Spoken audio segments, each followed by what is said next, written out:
Hello people, moin even back here again as always, and as usual. Welcome to the second installment of the article called Detailed Information on the Planets and Especially Asteroids. Now, we're going to move on. I treated the Earth earlier.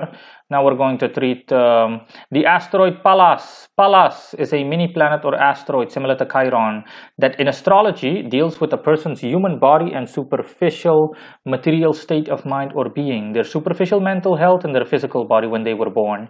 Any minor diseases, e.g. respiratory disorders, they might have, for example.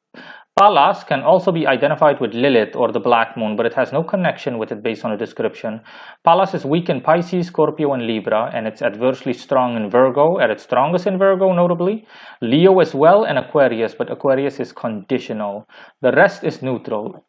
So by conditional, obviously it's meant depending on the conditions and circumstances within given question or context. Pallas is like a lesser version of Mercury, so to speak. So yeah, that's self-explanatory and that speaks for itself. That's what Pallas is about essentially. So similar to all the similar themed videos, all the videos that I'm going to do throughout, I'm going to simply give two examples, specifically using my natal chart and an orrery chart regarding my own personal life. Now, this is Pallas, just so you guys know, this is Pallas. What you're seeing is something that looks a zodiac sign, or I'm sorry, not a zodiac sign, a planet that looks like Mercury, but it has like a square-shaped head that is tilted at a 45-degree angle upwards. Now, Pallas is 29 degrees and 28 minutes in Gemini. It's opposed Neptune. It's not a perfect opposition. It's not the Earth, lol. But it's opposed, and it's in the 6th house. Now, Pallas is at its strongest in the 6th house, just like it said, because Pallas is strong in Virgo at its strongest. But for the rest, it's neutral in Gemini specifically. It's neutral in Gemini. Now, just like the description says, it deals with a person's human body and superficial state of mind or being, their superficial mental health and physical body when they were born, any minor diseases, respiratory disorders they might have, etc., just like I said earlier. Now, Pallas being here simply stands for, generally speaking, the fact that when I was born, the natural trait that I possessed was simply to be skinny, to not be big boned, or to be obese. I have no affinity for obesity, to put it that way. So I can't turn into a fat guy. It doesn't matter how much I eat. It doesn't matter what I try to do. It doesn't matter what kind of program I try, weight increase program or weight gain. I literally do not have the natural affinity for it. That's why it's emphasized by Gemini. Okay. If anything, Pallas is decent in Gemini, slightly exalted. It simply stands for swiftness, and swiftness regarding my physical body is because I was naturally slim, very slender. The natural me, at my lowest, I think I weighed literally like 100 pounds, less even, like maybe 95 pounds or something. That's like approximately 47.5 kilograms. And for the rest, Pallas simply stands for superficial thoughts. Like I said, Mercury outright stands for your heavy-handed thought processes, what you think about in life in general, in your natal reading, the constellation you were born under.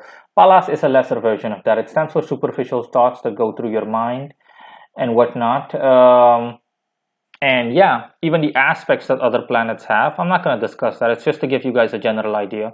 Also indicate that the relationship that, for example, Pallas has to the Sun, has the midheaven, and it just goes on. But again, I'm not going to get into that. It's just general information is enough at this stage or at this point.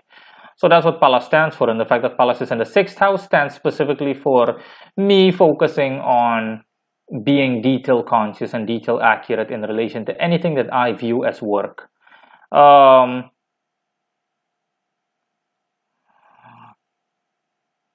but not least, Pallas, like I said, in this zodiac sign, in this house, the house that Virgo rules over, stands for the fact that my health overall, generally speaking, was good, or at the very least average.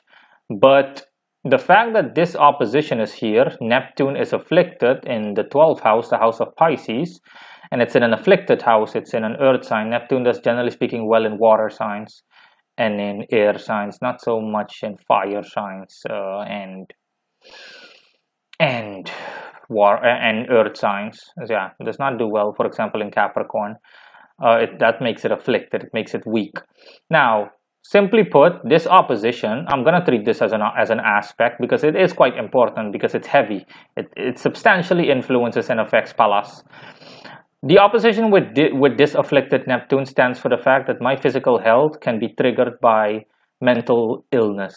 So if I'm stressed out and I'm having a really hard time mentally keeping it together, in a matter of speaking, the natural me, the way I was born, then it automatically triggers minor physical illnesses. Not even physical illnesses, but let's just say physical inconveniences that fall under your physical health. Think of a rash briefly breaking out. You getting a rash breakout on any body part. You getting like a couple of pimples here and there filled with pus. Yeah, disgusting, I know, but still, you know what I mean.